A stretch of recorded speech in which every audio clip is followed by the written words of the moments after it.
in a pair of pants. But let me tell you this, God's people will dress in a way that is pleasing to God. It's not a pleasing to man or to a denomination. I'm not a clothesline preacher, but when you got more showing than what you got covered, you need to get to the altar. It's time that you have a spiritual adjustment in your life. Yes, amen.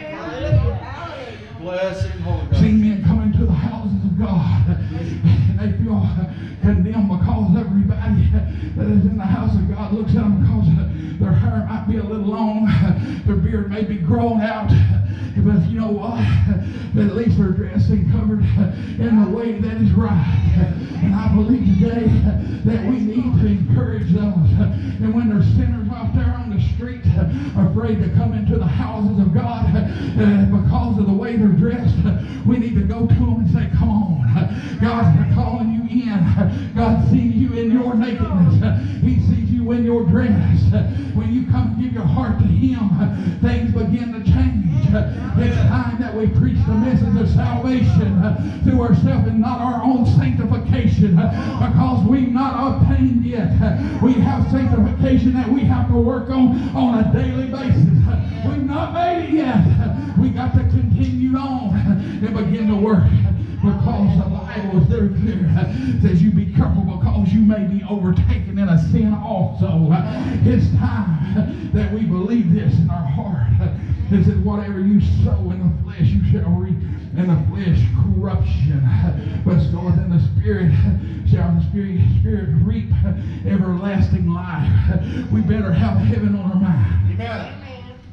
Oh, bless him, Lord. Come on. We better have heaven on our mind if we're going to make it. Let me tell you, if we got heaven on our mind, we'll want others to go with us.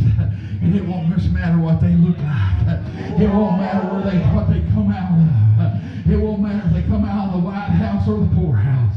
Whether they come out of the welfare line, the cheese line, or whether they was up there at the bank making a multi-million-dollar deposit.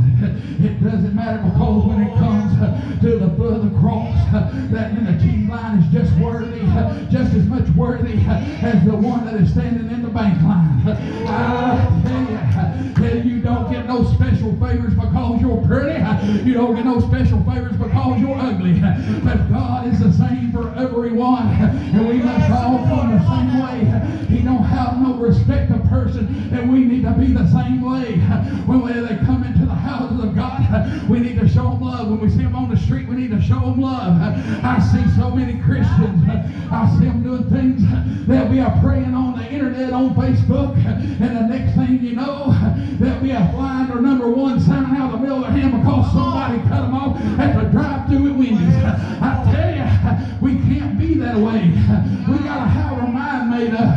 And I believe that there's some people that is getting ready to step out